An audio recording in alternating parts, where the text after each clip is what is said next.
Is Scream 3 basically a live action rated R Scooby Doo movie?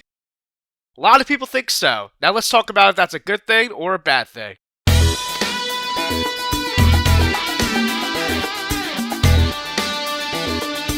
So I have a very interesting relationship with Scream 3. The first time that I saw this movie, I didn't really like it. It's not that I thought it was bad, but like as most people think, it is a huge step down from Scream 1 to Scream 2. Scream 1 and Scream 2 are masterpieces, and Scream 3 was just missing something. So obviously, we're going to be going into spoilers. This is a 26-year-old movie. So if you haven't seen Scream 3, go watch it. I'm going through all the Scream movies in depth. So in regards to Scream 3, what I didn't like about it the first couple times was it felt too Scooby-Doo-like to me. It felt too silly. It felt too goofy in the reveals and some of the tricks and some of the things that they were doing. It felt like a Scooby-Doo movie. And as time has gone on, that's kind of what I love about it. I love that it is basically a live-action Scooby-Doo movie if you change your perspective on it. And that's really what changed for me. My perspective. It's not that the perspective of it being Scooby-Doo has changed. I've always felt that way. But now, instead of saying it as a negative thing, I'm looking at it as, wow, this is awesome. We have a live-action Scooby-Doo horror movie, right? And the reason why I started feeling that way was just from watching some Scooby-Doo stuff, thinking about the concept of Scooby-Doo and it being such an iconic, legendary cartoon concept, like a gateway horror for like little kids, right?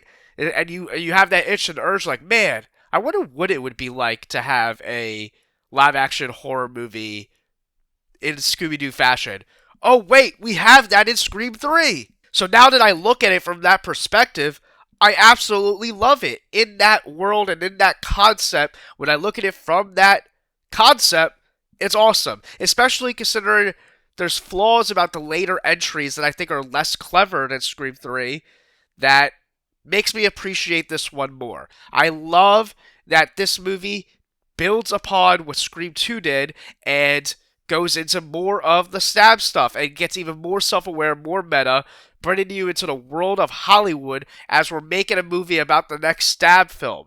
That is so creative and perfect in this meta self-aware slasher series. I love that it's also a play on trilogies, the third, the final conclusion. It makes you have real and serious stakes that anything can happen. I love that we brought back Randy because it felt like it was going to be a big loss, and it was for this franchise to lose a character like Randy after Scream 2.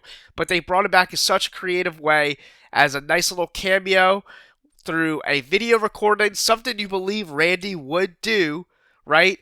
As he explains the rules to Dewey and Gail and his sister or whatever, and it was such a funny little interaction, right? Saying he lost his virginity and that's why he died, right?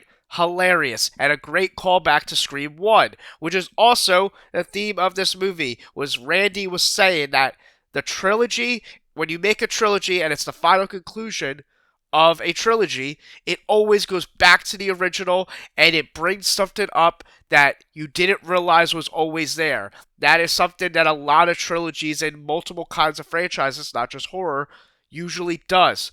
Creative genius. Now, to a lot of people, Scream 3 is the worst in the franchise, and I did feel that way at one point. I'm not going to say exactly where I have it now, but I don't have it at the bottom anymore. I can say that pretty confidently now, that there's one movie in particular that I 100% think is worse, and there's other ones in debate.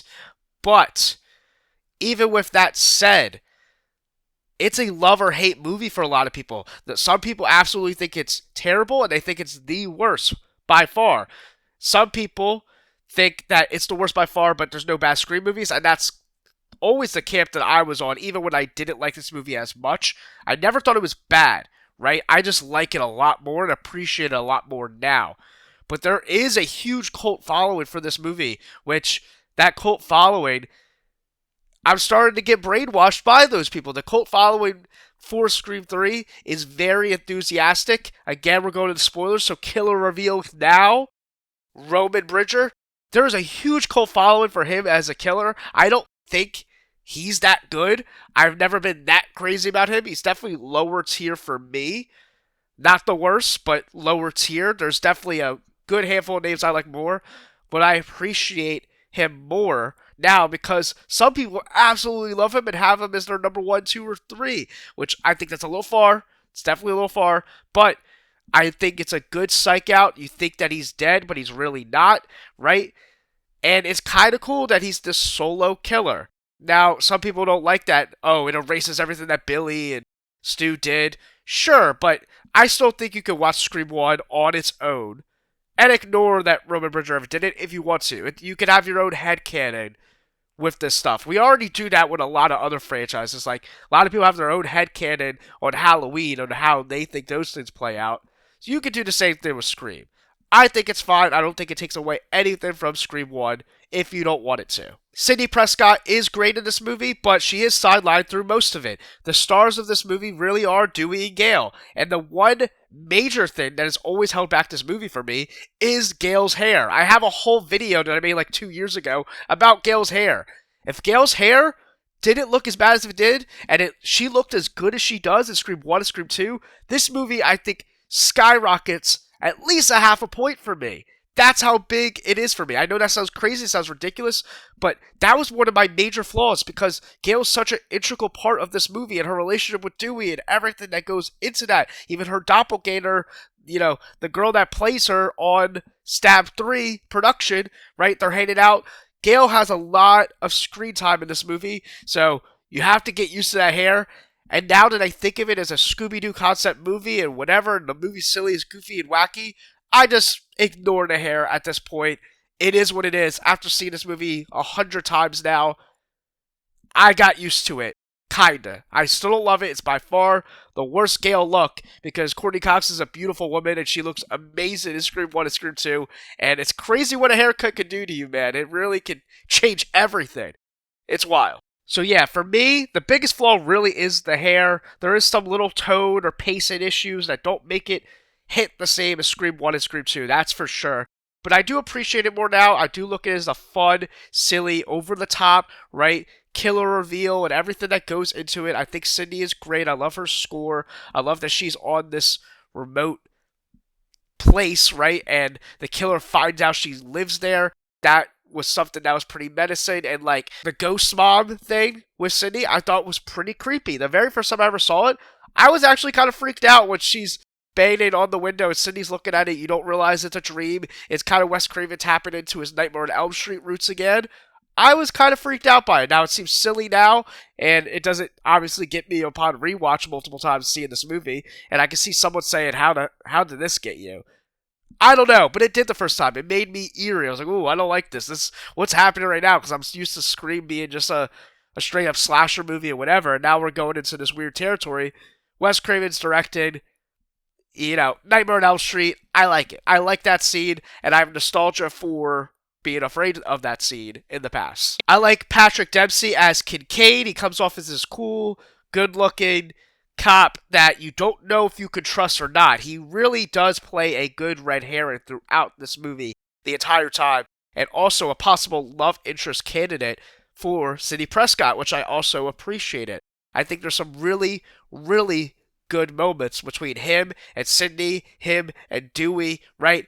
Great red herring, great character. It's a shame we haven't got him back in any other movies. I don't think he's in Scream 7, but it's a shame he's not in any other movie. Patrick Dempsey, a really good addition to this franchise as Kincaid. And my final and overarching thing about this movie also, as I love that it taps into Hollywood and the corruptness and the weirdness and all the inside lore of what can go into making a movie in this world, right? The conspiracy aspect of this, of Cindy's mom and her lore and her backstory of being a former actress as Rita Reynolds, right?